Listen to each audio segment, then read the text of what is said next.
Ahora Producciones presenta Hablemos de Salud. 36 años al servicio de la medicina preventiva. Conducción y producción, Ana María Forte, periodista médica. Locución y presentaciones, Gustavo Ríos. Hablemos de Salud por Ecomedios y para todo el país.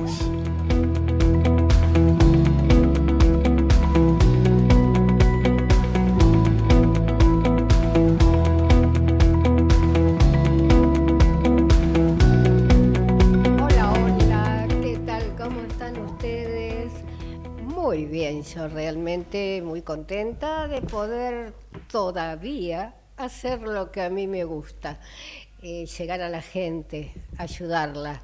Esa palabra quizás ya olvidada, ¿no es cierto?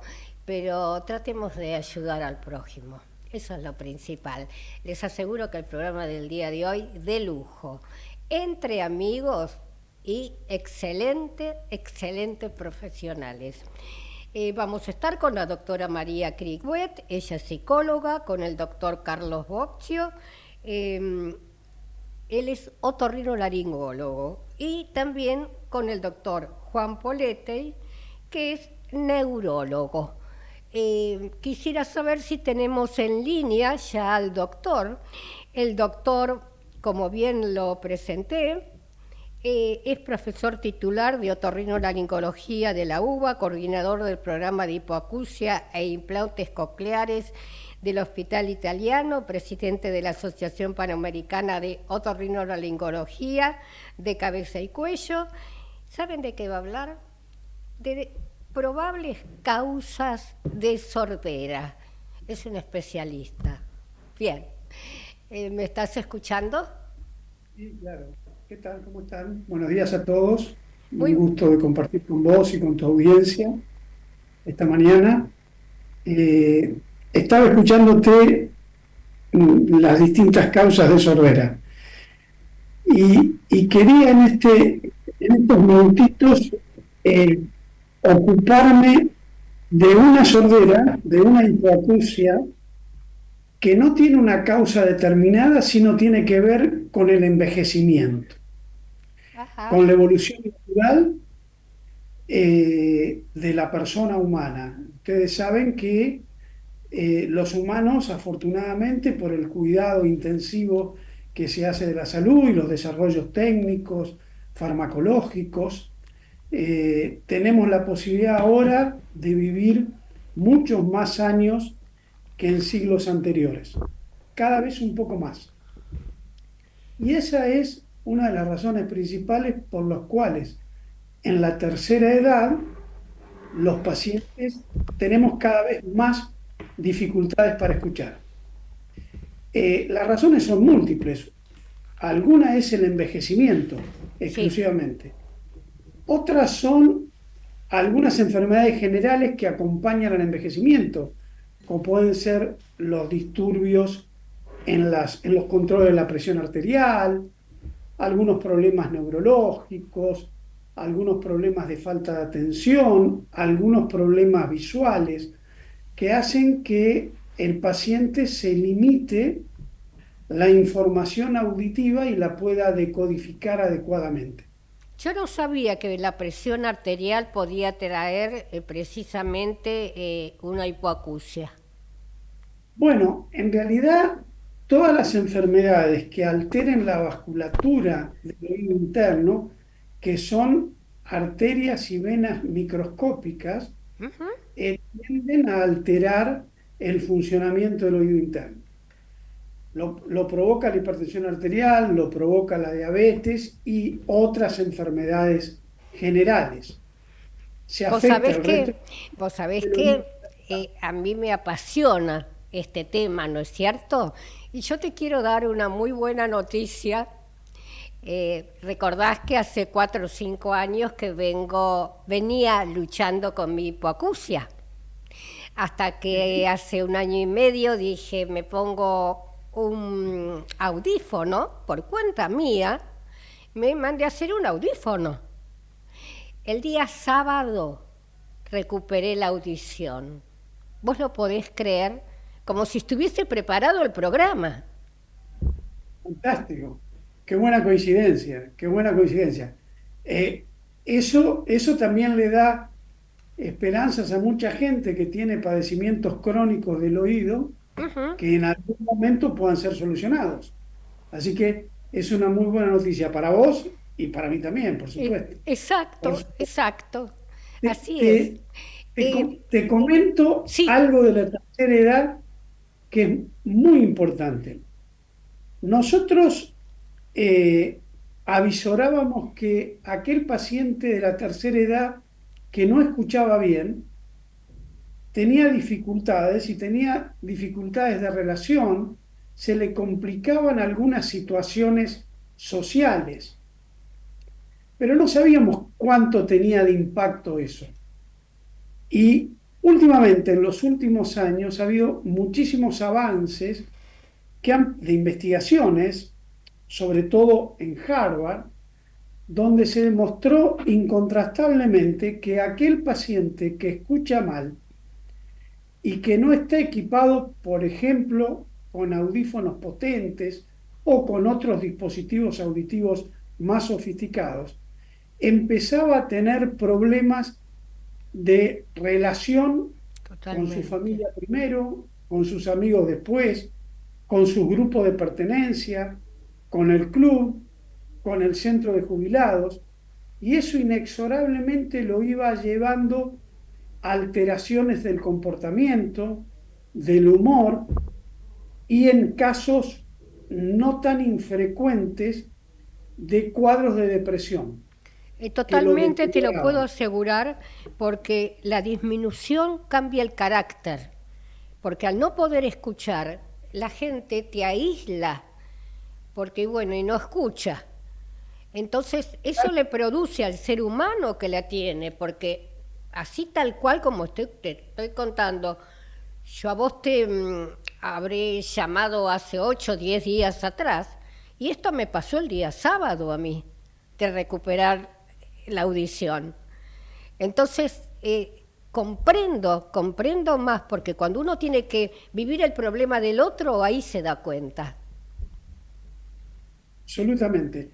Y hay cuadros de depresión, de aislamiento en la tercera edad, que se corrigen, se modulan de manera muy significativa cuando el paciente, a través de un audífono u otras terapias, es capaz de resolver, aunque sea parcialmente, esa discapacidad auditiva. Eso impacta en toda su esfera emocional. Y eso hace que el paciente se sienta más activo, más integrado, más útil. Entonces, es un tema que, teniendo en cuenta que los seres humanos vamos a vivir muchos más años, es importante que la familia y el paciente esté propenso a utilizar las ayudas auditivas, porque eso le va a permitir una integración social más eficiente y no va a caer en cuadros tan difíciles como la marginación, la depresión, la falta de empatía con el resto de la sociedad. Hay mucha gente que la pasa muy mal cada vez que va a comprar a un supermercado, porque no entiende, y como no entiende, confunde, y como confunde, es probable que sea burlado o que aquel interlocutor no hable lo suficientemente claro o más fuerte, y entonces esa frustración que se le genera al paciente que tiene una hipoacusia importante impacta mucho en su estado tímico, en su humor.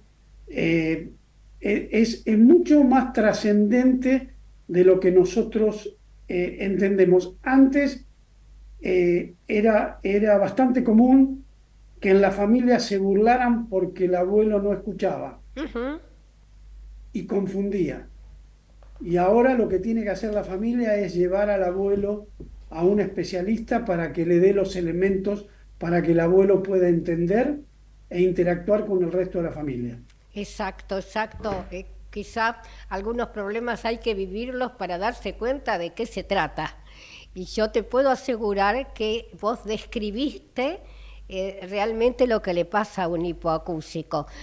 Digamos que yo no me puedo, es un caso especial por mi profesión, porque dije, bueno, que los médicos sigan ensayando, y yo me mandé a hacer un audífono porque yo no escuchaba. Digo, si yo espero un diagnóstico, me voy a volver loca, porque realmente el no escuchar te pone de muy mal humor, y más teniendo que trabajar. Así que bueno, la mejor de las noticias que te puedo dar, que una de tus pacientes recuperó la audición. Mejorando. Fantástico. Y se puede recuperar. ¿Cómo fue? Claro. No sé. Bien, como para redondear, ¿qué nos podés dejar? Bueno, uno de los últimos, ratificar uno de los últimos comentarios. Sí, En salud auditiva hay muchas cosas ya disponibles y otras que están llegando. Pacientes que no podían conseguir confort auditivo hace 5 o 10 años, la tecnología se los está ayudando, lo está aportando, le está dando soluciones. Así que no hay casos perdidos en hipoacusia, por más profundo que sean. Entonces consulten sistemáticamente con el médico de cabecera, con el médico de familia, con el clínico y con el otólogo, el otorrino, para recibir un buen consejo, porque hay muchas cosas para aprovechar de mano de la industria farmacéutica y de los desarrollos técnicos en audiología. sí, también hay que tener en cuenta que un audífono o dos, ¿no? Un par de audífonos, cuestan carísimos, carísimos. Y no todas Sí, las obras sociales eso es lo, una lo batalla, eso es dan. una batalla que damos permanentemente. Sí, Permanentemente, algunas obras sociales lo entienden, cumplen la ley, otras no tanto. Es una realidad de nuestro sistema de salud. Ojalá que podamos, con el ejemplo, colaborar para que cada vez más pacientes puedan recibir la ayuda auditiva que se merecen. y tener en cuenta que existe el recurso de amparo, ¿m? Que Por ampara al supuesto, paciente. por Eh, supuesto. El amparo es ni más ni menos que recurrir a un juzgado para que se cumpla la ley. Exactamente. Boxeo, me quedaría horas charlando con vos, me encantó verte, aunque sea de lejos, pero ya nos vamos a ver. Te Claro que mando sí. un abrazote. Un placer compartir con ustedes. Que tengan Gracias, buena mañana. gracias, gracias. Y vamos a ese corte tan pedido, por favor. Karina Uranga, distinción en estética, tratamientos faciales y corporales, Escuela KU, cursos de cosmetología y estética corporal, WhatsApp 11 36 12 30 35, Caballito, Ciudad Autónoma de Buenos Aires. Sin agua estancada, prevenís el dengue. Vacía, limpia y cepilla los recipientes que acumulen agua para eliminar larvas y huevos del mosquito que lo transmite. Encontrá más recomendaciones en buenosaires.gov.ar/dengue. Buenos Aires Ciudad. Vamos por más.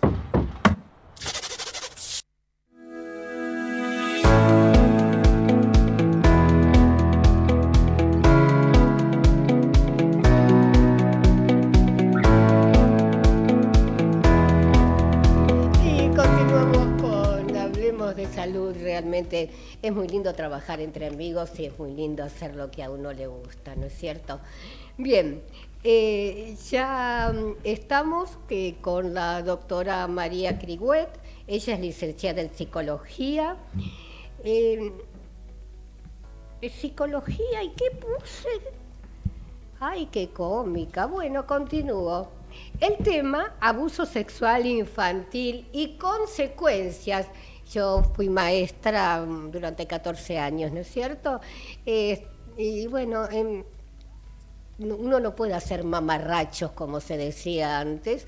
Por eso dije consecuencias, ¿qué consecuencias viene ahora? Que va a traer, ¿no es cierto?, un abuso sexual infantil, sus implicancias en la adultez, y va a hablar lo principal, tratamiento y las consecuencias. Muy buenos días, María, ¿cómo te encontrás? ¿Qué tal, Ana María? Muchísimas gracias por la invitación y estoy muy bien, gracias. Yo ya sé, nos queremos mucho, son muchos años. Así es. Sabemos ambas que yo creo que tenés arriba de las 10 millones de visitas en YouTube. Yo sé que es una barbaridad, no sé qué es barbaridad, pero esto implica algo feo, porque es toda la gente identificada y que ahora se puede hablarlo. ¿Qué le pasó a ella misma o que tiene alguna persona cercana a quien le haya pasado esto? Voy a empezar tratando de definir qué es el abuso sexual infantil. El abuso sexual infantil implica cualquier contacto entre una persona mayor de edad con un menor. Vamos a hablar un poco más de detalles de edades. Puede ser entre dos menores también, con una diferencia de 4 años, ¿sí? Un chiquito de 12 con un chiquito de 8. Pero también ahí está el tamaño, la altura, la madurez intelectual de la persona que abusa, si la persona abusada tiene algún déficit de algún tipo, físico o psicológico o mental, etcétera, que eso por supuesto que lo va a hacer más frágil y más vulnerable para el abuso. Y además, por la ley, digamos, por más que un menor de edad diga que quiere tener una relación sexual o algún tipo de acercamiento con un adulto, igual está penado porque no tiene la posibilidad de poder elegir eso realmente, y la ley entiende que hay mucha posibilidad de manipular a ese menor, haciéndole creer o llevándolo a creer que realmente quiere eso, que después a los 16, 18 años puede elegirlo y puede elegirlo realmente, pero hasta esa edad no. Por otro lado, ¿qué cosas implica un abuso sexual? El abuso sexual implica, obviamente, penetración, tocamientos, forzamientos, pero también que un menor, que una persona esté a disposición, que tenga a disposición películas pornográficas, revistas, que no es tan frecuente, o juguetes sexuales. Yo he atendido pacientes que han tenido este tipo de situaciones con sus padres, no había abuso, pero abría un cajón para buscar, no revisando necesariamente, digamos, sino compartía la ropa con la madre, abría el placar, quería usar una camisa y se encontraba con una variedad importante de objetos, cremas, etcétera. O padres que no tienen cuidado con su sexualidad en relación a los hijos, no cierran las puertas o tienen demostraciones excesivas frente a los chicos. Había toda una moda en los 70, deben recordarla, de chicos, padres que estaban desnudos, que se bañaban con los hijos, etcétera. Recuerdo bien. La verdad es que muchísimos de esos chicos han tenido enormes, por supuesto que en psicología no es 100%, en salud no es 100% de los casos, pero hay muchísimos de esos chicos que han tenido enormes problemas con su sexualidad y enormes inhibiciones, todo lo contrario de lo que se buscaba con esa idea de libertad, apertura, ver el cuerpo de un adulto, etcétera. Porque evidentemente hay cuestiones que las personas, que los niños necesitan ir descubriendo de a poco y cuando puedan, no que sea mostrado de manera natural, cuando en verdad para nuestra cultura no lo es. Quizás hace miles de años, cuando no teníamos ropa y andábamos con taparrabos, por ahí era más normal, pero en la cultura que hemos construido hace más de 2000 años no pareciera tan normal, parece que todos andamos con necesidad de cubrirnos de alguna manera, según las diferentes culturas. Las consecuencias, como yo les decía, no es necesario que haya una penetración. Cualquiera de estas cuestiones, desde lo más mínimo hasta lo más extremo, que es la penetración, o la prostitución infantil, o la trata de niños, con filmación, digo, con todo este negocio tremendo que existe, todo esto implica una variedad de posibilidades de abuso sexual. Y el efecto de estos abusos va a tener que ver, bueno, por supuesto con el nivel de daño, pero sobre todo con cómo lo percibe o cómo lo recibe la persona, y cómo lo procesa, la persona que recibe el abuso. Nuevamente, en salud no hay garantías, no es que si yo pego un golpe de no sé cuántos kilogramos genera un efecto X. Voy a generar un efecto, pero va a depender de un montón de factores. Por tanto, no se puede anticipar el efecto. Y además, hay un efecto inmediato al abuso, hay un efecto en la pubertad, cuando hay un despertar sexual y entonces el resto del cuerpo entiende qué fue lo que pasó en aquel momento. Y también hay otro efecto en el momento de iniciar una sexualidad voluntaria, muchas veces con flashback, con imágenes que se actualizan de ese abuso, que vuelven la sexualidad muy desplacentera, la sexualidad elegida. Y también hay otra etapa en el momento de ser padres, o con sobrinos, con niños cercanos queridos, cuando empiezan a ver la edad, como en espejo, la edad que tenían cuando ellos fueron o ellas fueron abusados, ¿sí?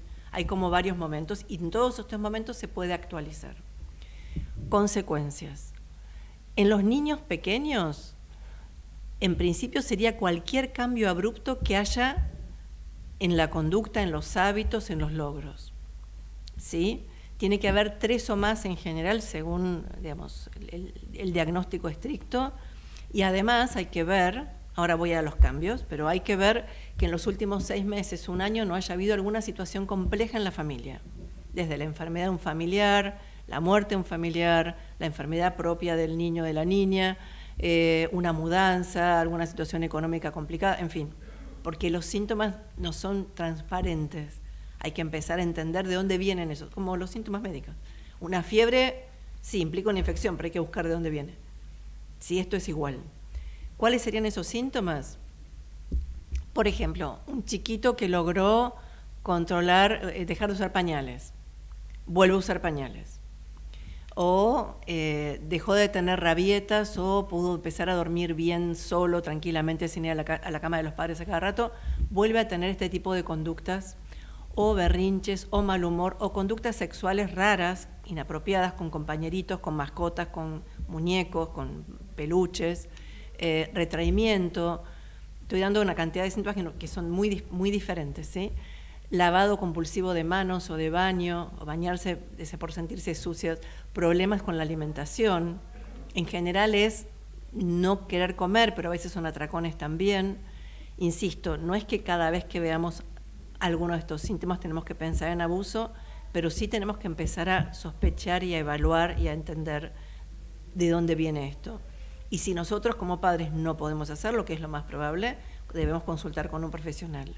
Mi sugerencia siempre, y acá ya hablo un poco de tratamientos, que sea alguien que sepa de abuso sexual, que no sea un profesional, un psicólogo que trabaje solamente con niños, ¿sí? Porque como las adicciones son una especialidad, como el trastorno alimentario es una especialidad, el abuso sexual infantil también lo es. Y se puede minimizar o confundir, no por mala voluntad, sino simplemente por falta de formación. Como yo digo, yo no sabría atender un trastorno alimentario porque no estoy formada en eso. Entonces recibo una persona con esas características y lo derivo. Con el tema de abuso infantil es igual. ¿Y el abuso intrafamiliar, en qué se da más? ¿En los varoncitos o en las nenas? Mira, las estadísticas son bastante poco confiables en general. Hay menos denuncias de hombres, cada vez este número va aumentando. Antes porque era se animan. 9-1, porque estaba muy ligado al tema de la sospecha de homosexualidad. Y ahora, por suerte, el tema de la homosexualidad no es un tema tan reprimido, reñido, digamos, perseguido como lo era hace 20, 30 años.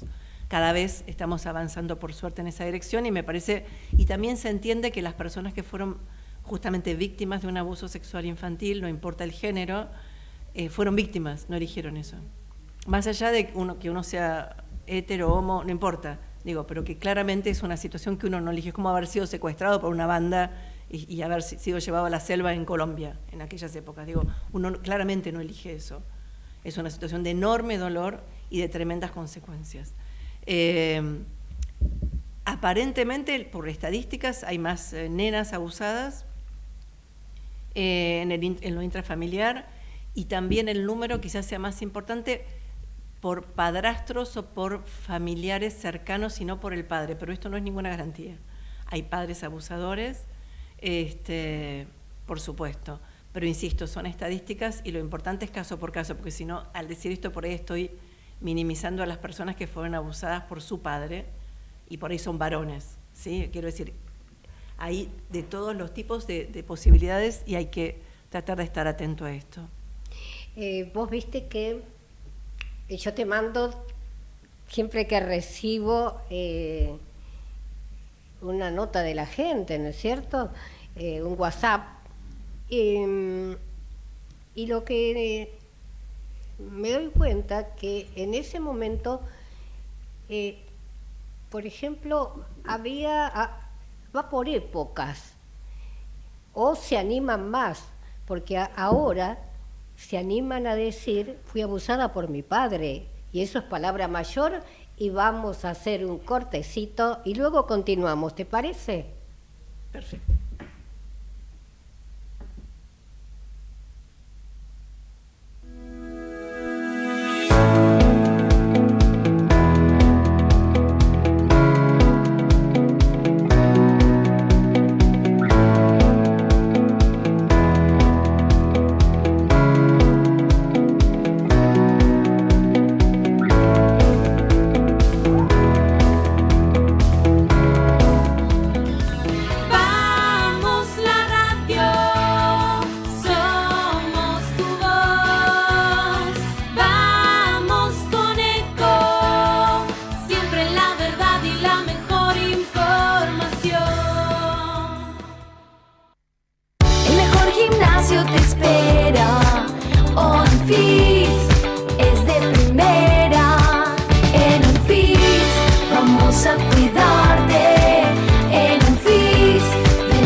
Qué más lindo que poder disfrutar de un café de especialidad desde la comodidad de tu casa. Conocé todas las cafeteras Oster disponibles para vos en www.osterargentina.com. Informate en ecomedios.com. Seguinos en Facebook, Ecomedios Live. Señor empresario o profesional de la salud, la difusión de su producto o servicio a través de nuestro programa es el medio más eficaz para acceder al público. Comuníquese con el Departamento de Publicidad 154-989-0420.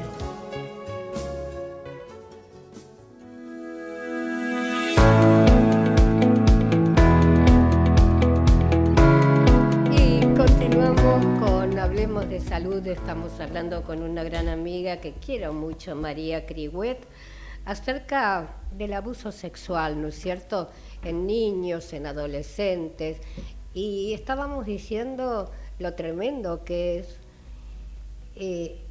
ser abusado por el padre, por el tío. O sea, hay cosas que uno no las puede llegar a entender, pero son hombres enfermos. Sí, también hay mujeres que abusan sexualmente de niños, adolescentes, y eso hay menos denuncias, me imagino que quizás porque hay menos casos, así como hay personas que son violentas con los niños, que son las mujeres también, pero la estadística es menor también, insisto, hay que ver si la estadística realmente refleja la realidad, porque hasta que hubiera un marco legal para hacer denuncias, y para que la gente entendiera que eso que pasó no era algo bueno, el nivel de denuncias era enormemente menor. Uh-huh. Y fue por suerte, voy a decir algo horrible, aparentemente, por suerte fue aumentando, y yo no creo que hayan aumentado los casos, lo que aumentó es la conciencia del impacto, del dolor y del derecho a denunciar, y de que eso no es solamente un secreto intrafamiliar. Uh-huh. ¿Sí? Y también recuerdo hace unos cuantos años atrás cómo estaba involucrado el clero, que han encontrado, habían hecho, no sé, estaban trabajando en un lugar a cielo abierto y encontraron chicos que habían abusado y obvio muertos y enterrados y tenían no sé qué cantidad de años. O sea que no era nueva tampoco, no hay nada nuevo bajo el sol. Lamentablemente no. Hay registros de los romanos, los emperadores, es bastante siniestra la historia del tema del abuso, bueno, y de las cárceles. ¿Qué tenemos para agregar? Me gustaría hablar un poco de las consecuencias en la adultez. Bárbaro. Una persona que pasó por una situación de abuso en la infancia, que quizás la trabajó o no, se abordó o no, le creyeron o no, porque por ahí hay denuncias y la familia no cree, y la vida sigue y la persona sigue viviendo o sigue en contacto con el abusador, y esa persona llega a la adultez. Consecuencias. Hay muchísimas veces, hay mucho trastorno alimentario, bulimia, anorexia, hay mucha adicción. ¿Qué tipo de adicción? He escuchado relatos de pacientes que a los 12, 13 años robaban alcohol en la casa para adormecerse por el dolor. O cuánta pastilla, cualquier cosa, o sea, desde una aspirina hasta un psicofármaco, lo que hubiera, porque a los 12 años no se tiene demasiada conciencia.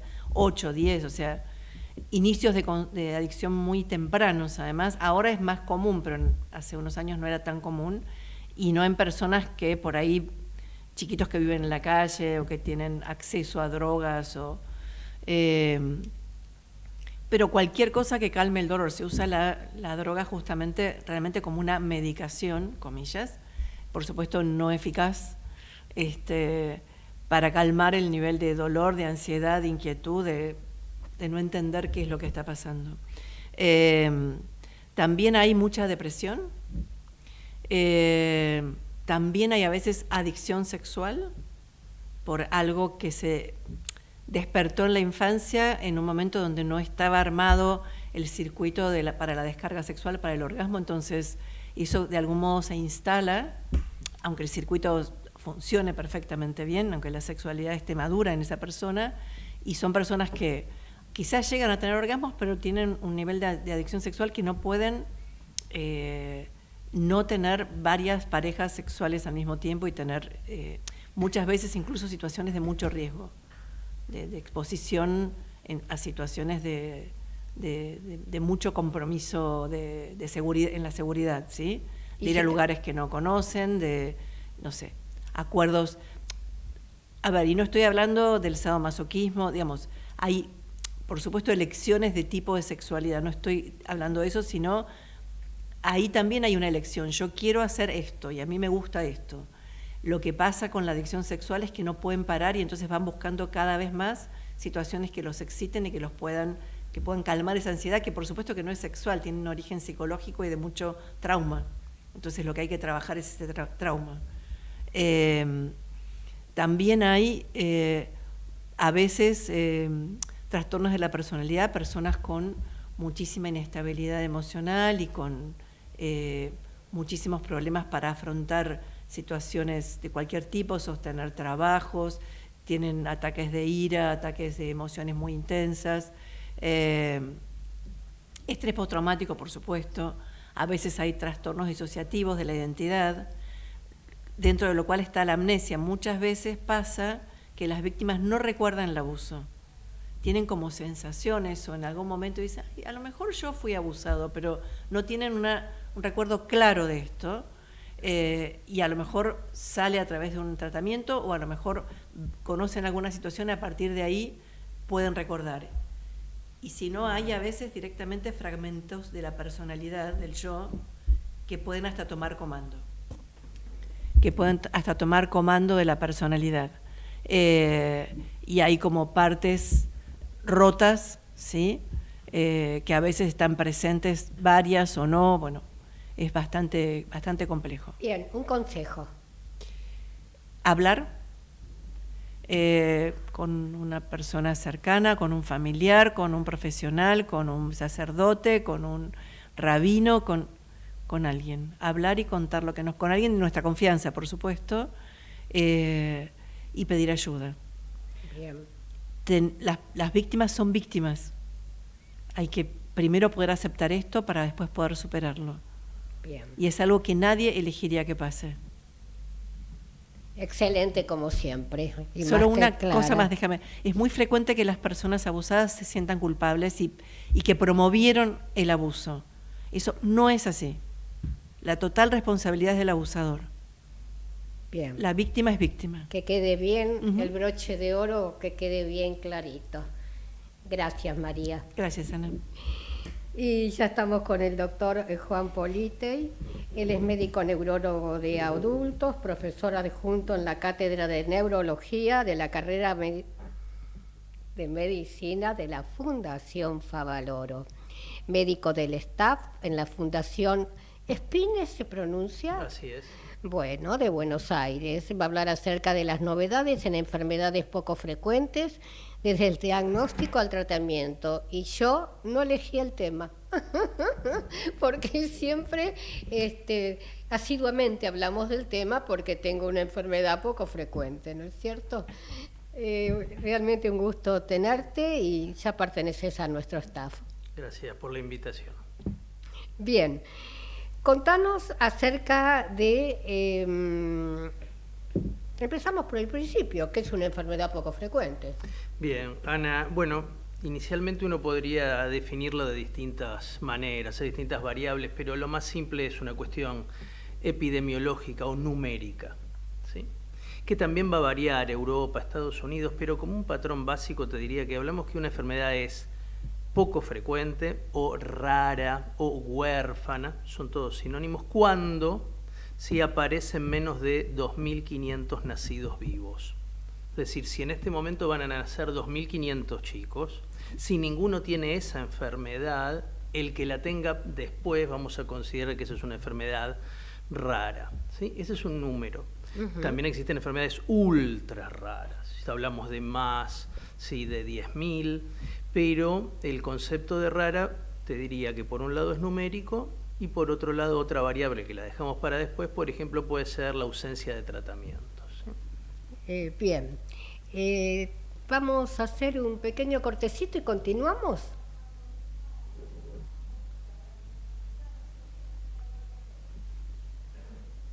Karina Uranga, distinción en estética, tratamientos faciales y corporales. Escuela KU, cursos de cosmetología y estética corporal. WhatsApp 11 36 12 30 35.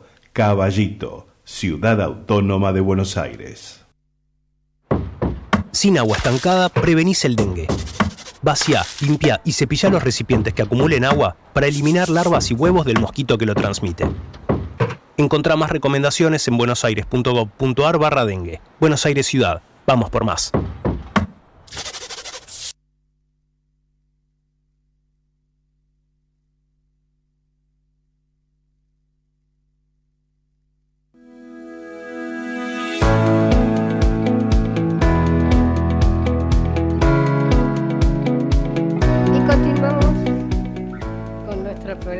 El doctor Politei está hablando acerca de causas de enfermedades poco frecuentes, cómo se llega a los diagnósticos, ¿son fáciles?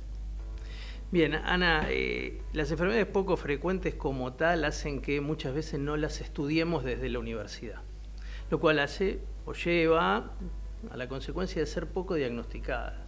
Si uno sabe, está descrito que tenemos, siguiendo ese patrón que te dije de 1 en 2.500, más de 7.500 enfermedades consideradas raras, bueno, decimos que no es raro tener una enfermedad rara. Claro, y yo siempre digo que no pueden diagnosticar lo que no saben. Muy bien, eso es otra frase que tenemos en el cierre de nuestras presentaciones. Uno no sabe tratar, sí, lo que no estudió, pero nunca va a encontrar algo que no sabe que está buscando.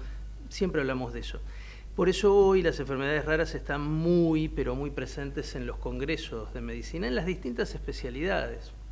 Básicamente no porque sean nuevas, sino porque han mejorado mucho las técnicas diagnósticas.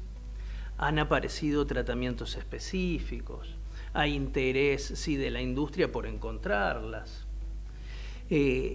Todo lo que uno escucha hoy de diagnóstico genético, yo acabo de cumplir 25 años de recibido. hasta hace, te diría, 10, 14 años, lo que yo hablo hoy con mis pacientes y con mis colegas de diagnóstico genético no se me hubiera ocurrido. Esto de hablar hoy de el exoma o de paneles genéticos ante un paciente que tiene una enfermedad, epilepsia, le voy a decir un ejemplo tonto, simple, epilepsia, lo que todos conocemos, no meternos en cosas muy complejas. Hoy en día los neurólogos tenemos panel genético de epilepsia, es decir, un paciente con epilepsia hacemos un panel genético y nos va a salir, no siempre, pero muchas veces un nombre y apellido de enfermedad. Lo mismo nos pasa con el dolor, lo mismo nos pasa con un paciente que tiene el hígado aumentado de tamaño o que tiene una anemia que no se puede encontrar la causa, no es por falta de hierro o por B12. Entonces hoy tenemos acceso a eso y las técnicas para colmo, ¿sí?, de diagnóstico genético antes eran a través de sacar sangre, aislar el ADN. Hoy no pinchamos a nadie, hoy con un cotonete puntual hacemos un cepillado bucal de esas células de la boca, extraemos el ADN. Si ya un bebito no tengo que pincharlo cuando tengo un bebé con una enfermedad, ¿sí?, que no podemos encontrar el origen fácilmente. Eso es posible. Hasta hace, te diría, 10 años, el plan era ver, bueno, cómo sacamos la muestra de ADN para mandarlo a una universidad en Estados Unidos o en Europa. Todo eso se acabó, esto se hace en Buenos Aires en cientos de lugares. Los costos eran inalcanzables. Hace 14 años hablábamos de arrancar por $5.000. Hoy hay paneles genéticos por $500.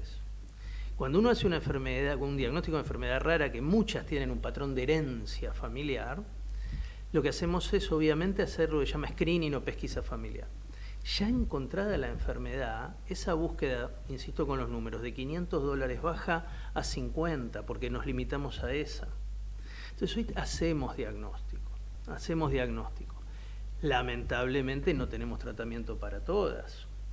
Estas enfermedades raras, menos del 7% tienen un tratamiento específico, que bueno, van a ser de distintas índoles, ¿sí? Si la enfermedad es el resultado de genéticamente la ausencia de una enzima, que es una proteína que interviene en un paso metabólico, básicamente o digerir o generar alguna sustancia que tenemos en el cuerpo. Nosotros hoy podemos reemplazar en muchas de estas enfermedades las enzimas que el paciente no fabrica genéticamente en forma endovenosa. Hoy tenemos posibilidad de, cuando una enzima trabaja mal, bloquearla. Y hoy tenemos ya lo que todo el mundo escucha hablar y habla de la terapia génica. ¿Y la terapia génica qué es? Bueno, la terapia génica es la posibilidad de modificar los genes en alguien que ya nació. Es tremendo, realmente. Donde creíamos que eso era imposible. Hoy es posible. Y la terapia génica, como tal, están aprobadas en enfermedades raras. Hoy todavía no hablamos de terapia génica para hipertensión o diabetes. Todavía no. Que es lo más común, ¿no es cierto? Entonces, todo nos fue llevando a los que nos gustan las enfermedades poco frecuentes a meternos en esto. Y somos un poquito genetistas, un poquito bioquímicos, un poquito cardiólogos, neurólogos, dermatólogos, porque justamente esa es otra particularidad de las enfermedades raras. La gran mayoría son multisistémicas. Es decir, el paciente que yo veo, donde trabajo en la Fundación Spine, puede venir después de 15 años de estar consultando. A mí me pone muy, muy mal, realmente, muy mal, o sea, porque cuando uno pasa, como pasé yo por todos, y pasé por lo peor, que la persona tiene una alteración psicológica, ¿no es cierto? Es todo mental, y yo decía, yo voy a descubrir la enfermedad. Todos los días que me levantaba decía lo mismo, hasta que se produjo, ¿no es cierto? No es un caso normal el que uno se la tenga que descubrir, porque como yo no puedo decir diagnosticar, me siento Colón, descubrí América, pero acá hay y pido perdón a todos los profesionales, porque son todos amigos realmente, de la ignorancia, de no querer aprender, porque en todas las especialidades hay una poco frecuente y siguen con lo mismo. Hay un famoso, o sea, nosotros tenemos una gran cadena, yo digo que tengo seguidoras, no amigas, Me llaman a las 10 de la noche y me dicen: Ana María, tal famoso tiene fiebre mediterránea familiar, tiene lo que vos tenés. Entonces digo, ¿por qué decir? Porque va diciendo por todos los canales. Digo, ¿y qué le dicen que tiene? Y ahora le están dando, creo que, bueno, no me acuerdo qué diagnóstico le habían dado, y si sigue así lo van a operar. Yo digo, pero claro, más fácil, abren y después lo cierran y dice, le saqué el apéndice. Porque precisamente la fiebre mediterránea familiar es 20 minutos, estar hincada sobre las piernas, son 20 minutos, que cuando uno no sabe lo que tiene, piensa que son 20 horas. Entonces yo ahora, llegado fin de año, venía bárbara, pero la vorágine y todo lo que está pasando en el país, etcétera, etcétera, tuve un rebrote. Tuve 20 minutos en mi casa, por suerte, porque si no, donde estoy, pedí a un cartonero una vez una silla y me quedé sentada 20 minutos, que eran 20 horas, hincada sobre mis piernas. Ayer lo hice en mi casa. Entonces también es que uno va aprendiendo, pero los que tienen que aprender son los profesionales, porque si el profesional está tratando a este famoso con antibióticos, porque tiene disipela, y lo que tiene es brote disipeloide, que es totalmente diferente, pero con los mismos síntomas, no sé a dónde lo va a llevar. Bueno, el caso que comentás es dar un antibiótico, lo cual no está bien, pero bueno, nosotros nos pasa lamentablemente todavía de tener pacientes que vienen con un diagnóstico que hacemos finalmente recibiendo hace 15 años corticoides, ¿sí? Exacto. O recibiendo drogas que son maravillosas, como los corticoides en el paciente que lo necesita, pero generan una complicación, ¿sí? O un número de complicaciones inmenso en pacientes que no los necesiten. Eso lo vemos. Yo fui 14 años maestra jardinera, y siempre, sin darme cuenta, me incliné, si bien eran como si fueran hijos míos, ¿no es cierto? Los observaba. Había un nene con cara redonda, y le digo a la mamá, ¿qué le estás dando? Pensando en la comida. No, era la cara de luna, cuando el chico está lleno de... La cara de luna llena, que es una distribución grasa característica del paciente que consume corticoides en forma crónica. Exactamente. Y te estoy hablando que yo tenía 40 años atrás. Bueno, yo quiero retomar una cosa que dijiste. ¿Cómo no? Uno de mis primeros, yo dentro de las enfermedades raras, a mí me conocen un poco por algún grupo puntual, nadie sabe 7.500 enfermedades raras. Unas de ellas se llaman enfermedades lisosomales o de acúmulo lisosomal, las más frecuentes como la enfermedad de Fabry. Yo empecé con esto básicamente por una chica de 16 años, ¿sí? Derivada por psiquiatras por años por crisis de dolor psiquiátrico. Sí. Y cuando uno la revisaba no tenía grandes cambios. Y los estudios que se hacen para ver si hay daño en el nervio periférico, que se llama electromiograma, no es un estudio útil para evaluar unas fibras que tenemos dentro de los nervios que se llaman fibras pequeñas. En otras palabras, el estudio daba normal. Entonces una chica con crisis de dolor, con electromiograma normal, es psiquiátrica y se acabó. Bueno, el diagnóstico finalmente es la típica enfermedad de Fabry, que empieza con crisis de dolor, pondría como diagnóstico diferencial a la fiebre mediterránea, pero lo que te quiero decir es que para nosotros el paciente que viene con años de diagnóstico neuropsiquiátrico es una constante, y te diría que nosotros muchas veces lo tomamos como un criterio mayor para ir a buscar otra cosa. Es decir, seguramente este paciente termina en el psicólogo, en el psiquiatra, ¿sí? No porque sea primariamente un paciente así, sino lo que está yendo es por la consecuencia de la enfermedad que todavía no conocemos. Nos pasa todos los días. Por suerte tenemos de a poco un poco más de iniciativas nacionales, a veces internacionales, para difundir estas enfermedades. Uno de estos primeros casos que también salió, me pasó lo mismo en televisión, Ana, dando también una charla sobre una enfermedad puntual, que el caso también lo conocen muchos amigos, colegas. Estaba escuchando eso una vecina en una provincia del norte, de alguien que tenía lo que yo estaba describiendo. Tiene este síntoma, esa vecina fue a la casa del vecino, le dijo, me parece que están diciendo lo que hace años que buscas de tu hijo, y tiene esa enfermedad. No está bien, no me gusta que pase eso, por suerte pasa, pero lo bueno sería que, y estamos trabajando yo en la facultad puntualmente, en la Fundación Barceló, donde estoy dando clase, tratando de meterle a los chicos, a los más jóvenes, 4º, 5º año de medicina, la existencia de estas enfermedades. Yo estuve en la Facultad de Medicina porque en una oportunidad estaba un director que yo conocí hace muchísimos años y me dijo, uy, lo único que me faltaría poner ahora un curso de enfermedades poco frecuentes. Y sí, lo primero que te faltaría. Debería serlo. Bueno, lo estamos buscando, incluirlos en En La Plata están trabajando mucho en los 2 hospitales principales de La Plata. Ahí tenemos amigos en común, Ana, evidentemente. Crespi. César es un amigo que trabaja en eso, pero la realidad que sea a nivel público en el San Martín o en el Hospital del Cruz en Varela, ahí tenemos amigos que fueron formando, sí. Y también tenemos en hospitales privados también de acá de Capital, grupos que se llaman así, Servicio de Enfermedades Poco Frecuentes. Ya hoy existen. Exacto. ¿Y vos pensás que qué forma, qué podemos hacer, ¿no es cierto?, desde nuestros lugares para exigir dentro de la carrera de medicina enfermedades poco frecuentes, porque son no dejan de ser enfermedades y la gente muere y pasa de generación en generación.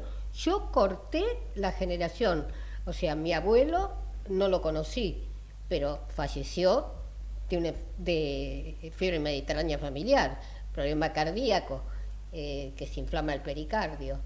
Mi padre le habían dicho brucelosis que tenía, y así llegué yo. Una mañana ya loca, me digo, brucelosis, digo, bueno, ya directamente me van a internar. Voy a mi amigo Google y al renglón y medio decía no confundir con fiebre mediterránea familiar. Así la descubrí. Eso pasa, es algo que siempre tratamos de buscar. Entonces no puede ser, lo tiene que descubrir diagnosticar un médico. Debería ser así. Google es un arma de doble filo, claramente. Totalmente, pero ayuda mucho. Pero nos ha pasado, tengo que aceptar que a mí me han venido pacientes a preguntar si yo tengo esta enfermedad que encontré, y te diría que en 1 en 50, pero a veces pasa, a veces tienen razón. Sí. Y eso es por desconocimiento, porque ellos fueron a los médicos, claramente. Bueno, hay que trabajar, hay que seguir difundiendo desde las universidades y como haces vos a través de tu programa. Eso ayuda muchísimo. Nosotros tenemos una ayuda muy, muy, muy grande y hay muchísimos chicos que antes no había en el hospital Garrahan. Está la doctora Katsiska, que es un ser extraordinario como ser humano y como profesional, que le paso a diario una cantidad que yo jamás pensé que podía llegar a existir. Entonces, cuando uno toma al chico, después también toman a la familia, porque esto no saltea generación, y se dan cuenta que familiares ya fallecidos fallecieron de otra cosa de las cuales fueron diagnosticados. Totalmente. Bueno, trabajamos en eso, buscamos mucho desde la formación básica, ¿sí? Desde la facultad, mucho desde la genética, explicar qué son patrones de herencia, ¿sí? Cuándo sospecharlas y cómo entender cuándo hay que pedir un estudio genético. Serían horas hablar de genética, porque pedir estudios genéticos de más lo que genera también es confusión, porque encontramos cosas que después no sabemos interpretar todo el tiempo. Entonces hay que saber cuándo, cómo y de qué manera interpretar esos estudios. Un consejo útil y terminamos. No, el consejo es que no se den por vencidos los pacientes, ¿sí? Que sepan buscar ante un paciente que lleva meses o años con síntomas reales, que el paciente los ve y los cuenta. Muchas veces cuando fueron derivados a psicopatología, no está mal ir una vez, pero no significa que tenga que dejar de buscar. Busquen en redes sociales, hay centros que se dedican a enfermedades raras y hay que buscarlos. De esa manera habitualmente terminamos llegando a un diagnóstico, ¿no? Perfecto. Básicamente, sí, no dejen de buscar. Me quedaría horas charlando con ustedes, pero nuestro programa llegó a su fin. Como dijo el doctor, no te des por vencido, ni aún vencido. Lucha por tu salud, lucha por tu bienestar y por un montón de cosas. Los argentinos nos la pasamos luchando. Un beso enorme y si Dios quiere, será hasta el próximo martes.